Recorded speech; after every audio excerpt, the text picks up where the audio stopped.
Pasamos a una preocupación vigente, que es el tema electoral. Comienza la entrevista a Yolanda Torres desde Quito. Muchas gracias, Carlos. Así es. Estamos con el expresidente del Tribunal Supremo Electoral, abogado en libre ejercicio, consultor electoral, apoderado de sistemas y computadores en el Ecuador, 35 años de experiencia vinculado a sistemas y procesos electorales, miembro del colectivo Voces por la Democracia. No podía ser otro sino Carlos Aguinaga, quien nos acompaña hoy. Doctor, muy buenos días. Bienvenido a este programa. Yaco Pérez presentó 20.000 actas con inconsistencias dentro del proceso de impugnación. Esto en el marco de la ley. ¿Qué dice la norma sobre el tratamiento de esta impugnación? ¿Puede ser discrecional la decisión sobre cuántas actas revisar como efectivamente llegaron a la conclusión que con 31 era suficiente? Muy buenos días, Yolanda. Realmente el artículo 141 del Código de la Democracia le da una amplia facultad al Consejo Nacional Electoral para verificar y comprobar la autenticidad de los resultados. Obviamente los casos en los que aquello se produce deben ser casos en los que tengan los elementos necesarios, probatorios, para que puedan verificarse los sufragios. Hay los tres casos del artículo 138. El tercer caso justamente es, el primero es de inconsistencias numéricas. El segundo es cuando las actas no contienen las firmas del presidente y secretario. Y el tercero es cuando la organización política presenta o la copia el resumen del acta o la copia y no coinciden las actas con estas actas con los resultados ingresados al sistema. En el Ecuador, sin embargo, ya se ha hecho conteos por muestreo, sin importar coincidan o no. Ahí está la causa 43-2017. Hace 4 años se contó el 12% de la elección presidencial.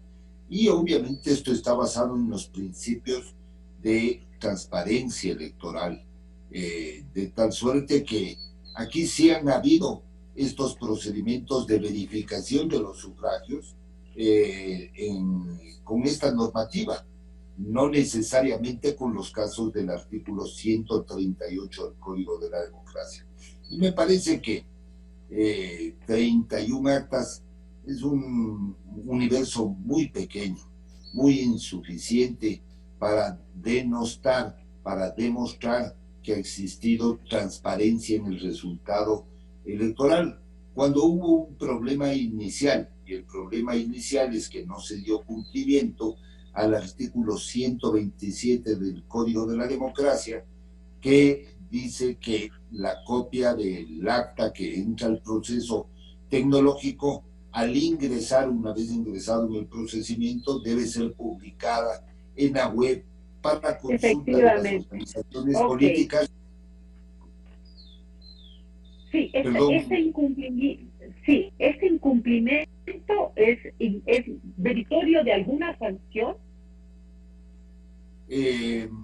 Ese incumplimiento es el que puede estar generando justamente esta incertidumbre y duda, porque si yo publico el acta desde el inicio y además me dice que tiene fuerza probatoria para la organización política, de tal suerte que desde un inicio está siendo monitoreado el proceso, no iba a ser originario de este tipo de impugnaciones.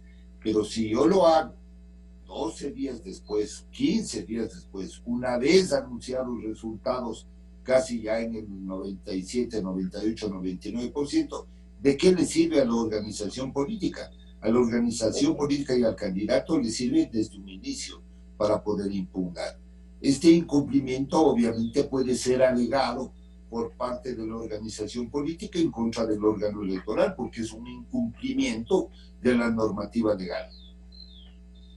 Pero pareciera que el CNE está actuando como una aplanadora, o sea, se va por donde decide irse y realmente no está prestando la debida atención a la norma y a la ley permanentemente como debería ser. Hay muchísimos cuestionamientos, entre ellos la revisión de la impugnación, que implica una audiencia pública donde se garantizan los principios de transparencia, publicidad y contradicción. Por lo tanto, ningún acta debió ser procesada sin los delegados de Pachacuti, por ejemplo. Al haberse incumplido estas normas, ellos, los vocales, incumplieron la Constitución y el Código de la Democracia. Bueno, uno de las exigencias que establece la Constitución y la ley es que este tipo de sesiones, las sesiones sean de carácter público y los actos son públicos. Así establece la Constitución. Y al no generar este proceso desde el inicio, como han denunciado algunos dirigentes del movimiento Pachacutic, lo que va a generar es justamente una protesta y puede generar también una queja, porque el incumplimiento de la Constitución y del Código de la Democracia es materia de queja ante el Tribunal Contencioso Electoral, es decir, puede ser sometido a un procesamiento. Pero lo importante aquí es darle transparencia al proceso electoral. Porque yo le pongo un ejemplo, Yolanda. ¿Qué pasa si mañana, en segunda vuelta, gana Lazo? ¿No es cierto? Y la diferencia es pequeña y es lo mismo para el contrario. ¿No es cierto? ¿Qué va a pasar? ¿Se van a mantener estos criterios? ¿Se van a mantener estos criterios adoptados aquí? ¿O hay un perjuicio? Entonces, hay que transparentar de mayor forma. Yo lo que creo es que al paso, inmediatamente, en tiempo real, deben ser notificadas las organizaciones políticas con las actas y la ciudadanía. La ciudadanía debe haber un servidor web para que exista la transparencia del caso en la comunicación de los resultados electorales. Y en este sentido, Voces por la Democracia va a insistir ante el Consejo Nacional Electoral y ante la ciudadanía que deben haber mayores mecanismos de transparencia. Oiga, pero siendo de dominio público esto último que estamos conversando, y según usted mismo dice, constituye un delito, ¿no corresponde a la Fiscalía disponer la detención de los vocales del Consejo? No, a ver, hay dos tipos de infracciones en materia electoral. La una son las infracciones electorales propiamente dichas, que están reguladas en el Código de la Democracia, son infracciones leves, graves y muy graves. Y hay en materia de delitos electorales, hay 4 delitos, ¿sí? El uno es la sustracción de papeletas y actas electorales, la alteración. El otro es el fraude electoral, es decir, cuando existe actitudes dolosas para cambiar los resultados, por ejemplo, que la votación de Yolanda le pongan a Carlos y que la votación de Carlos le pongan a Yolanda. Eso puede producirse, por ejemplo, en el sistema informático. Por eso es importante que se permita también la verificación, no solo que puede actuar la Fiscalía frente a una denuncia, sino también la verificación por parte de los actores políticos, porque yo tengo el derecho de supervisar, de vigilar el proceso electoral. Y la autoridad electoral tiene la obligación de informar, de transparentar cómo es el proceso. Por ejemplo, deberían hacerse pruebas sencillitas, ¿no es cierto? Claro. Cómo funciona la sumatoria de la votación en el servidor de consolidación y de resultados. Porque yo puedo sumar todas las actas y al final solo con la app estoy enseñando el resultado general, pero no estoy enseñando el resultado a nivel de junta, a nivel de parroquia, a nivel de cantón. Es complicado. Gracias, doctor. Por mi parte, lo que en definitiva sí es evidente que no hay la voluntad de transparentar este proceso, estas últimas elecciones, lo cual nos daría, yo creo que paz no solamente a la ciudadanía, sino a los propios ganadores. Los que están, como usted bien dice, en primera, que se van a la segunda vuelta, el primero y el segundo, porque es importante la legitimidad a futuro para que puedan gobernar adecuadamente. Gracias. Vamos con Carlos Vera, desde Guayaquil. Tiene mucho interés en conversar con usted. Gracias. Gracias, Yolanda. Comparto ese afán y ese principio, doctora Aguinaga. Gracias por acompañarnos tan temprano. Concretemos entonces. Dice que Voces, el colectivo que usted integra, reclamará hoy que se dé mayor transparencia. Concretamente, ¿qué significa esto en cuanto a medidas que puede y debe aplicar ahorita el CNE respecto al caso concreto de Pachacutic?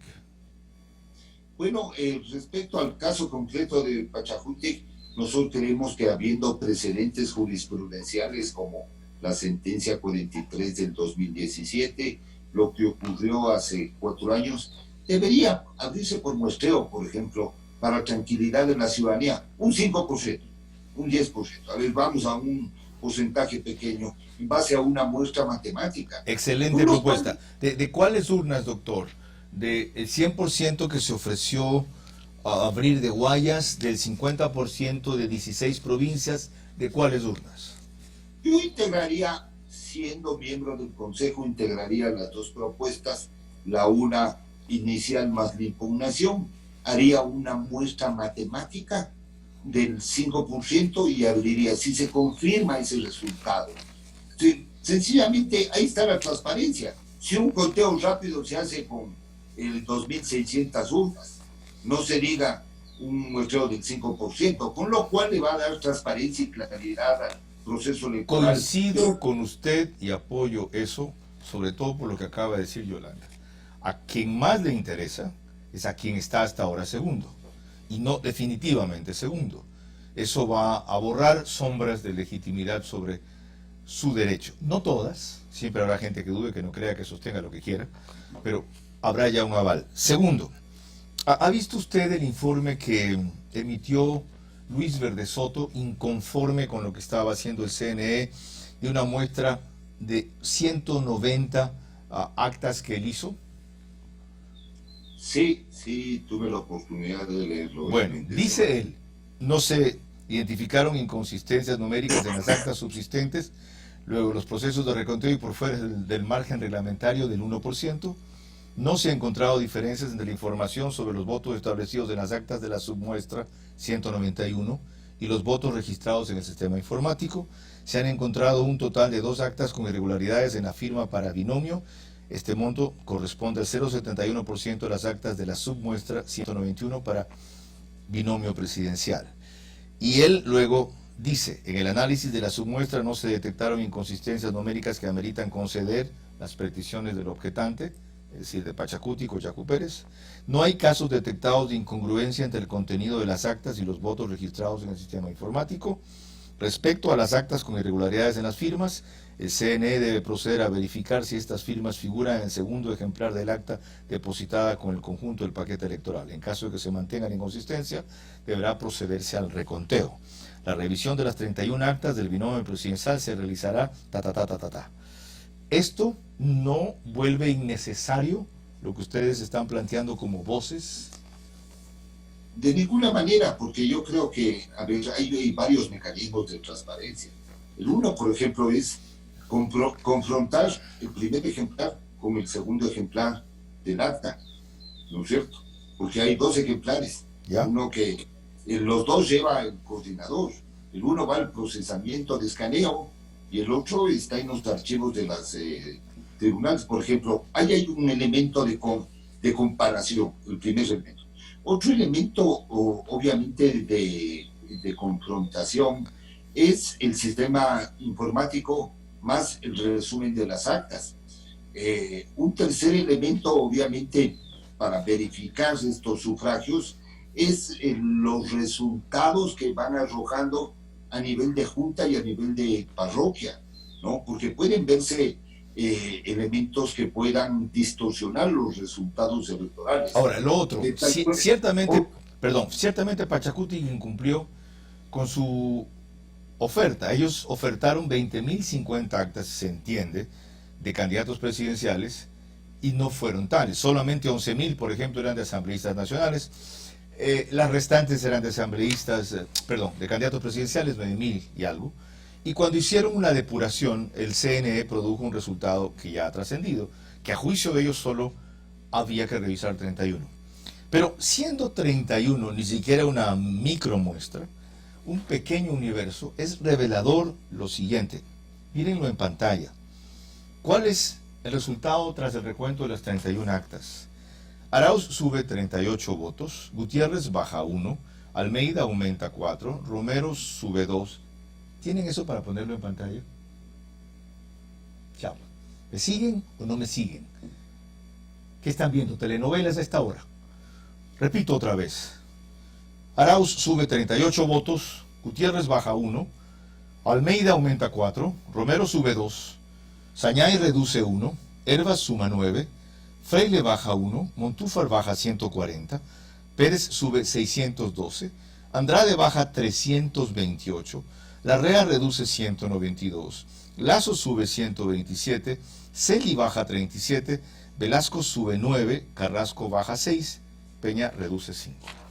Mis conclusiones a priori sobre esto es que evidentemente le estaban quitando votos a los que no tenían ninguna significación y de quienes no se esperaba votación para dárselos a alguien. Esa transposición no la puedo ver a quién se dio porque no tengo las 31 actas. Pero hay una cosa más preocupante. Según Pachacutic, si se juzga por esta micro muestra, le quitaban 20 votos promedio a Yacu Pérez por acta. Si se repite el fenómeno, en 7.000 de las actas entregadas, ni siquiera en 7.000, en 1.800 de las actas entregadas, en 2.000, él tenía ahí 40.000 votos. Es decir, suficiente para transponer la diferencia con Lazo. Los partidarios de Pachacutic hacen una extrapolación mayor. Ellos hablan de que las 20.000 actas multiplicadas por 20 votos cada uno les podría dar 400.000, y mientras que el Guillermo Lazo solo crecía en 90.000, etc. ¿Se puede hacer una extrapolación así? ¿O es no solo un error matemático, sino una barbaridad electoral? A ver, lo que pasa es que esa es una extrapolación de donde hay diferencias, porque se supone y dicen que en las otras actas no hay ninguna diferencia, ¿no es cierto? ¿Ya? Por eso es que, para tener certeza y evitar la duda electoral, hubiera sido ideal hacer una muestra matemática en base a un porcentaje y hacer el conteo de estas 31 incluidas, ¿no es cierto?, más otras que pueden generar... Pero ¿por qué habla en tiempo pasado? ¿Por qué hubiera sido ideal? ¿Por qué no dice es ideal si sostiene que eso es posible? Es ideal, claro, es ideal, porque eso le da transparencia al proceso. ¿Lo van a pedir Eso formalmente, doctor? Formalmente nosotros hemos venido insistiendo y yo creo que vamos a pedir que en aras justamente de esta transparencia se adopte un procedimiento constitucional reglado y que pueda justamente la ciudadanía tener esta certeza. ¿A qué plazo? Eso es lo fundamental. ¿A qué plazo se puede hacer eso? Bueno, esto realmente se puede hacer en 2 días. Okay. 3 días si es por ¿Lo van a pedir hoy? Vamos justamente hoy a tener una reunión del colectivo para aprobar el manifiesto y presentarlo a las autoridades electorales, que ahora incluso tocará presentarlo al Tribunal Contencioso Electoral por el tema de competencias. Correcto. Y plazos que ya le toca resolver a esto. Le agradezco enormemente su orientación en un tema que sigue teniéndose en suspenso tan temprano. Muchas gracias. 6:33, Carlos Aguinaga, expresidente del Consejo Nacional Electoral.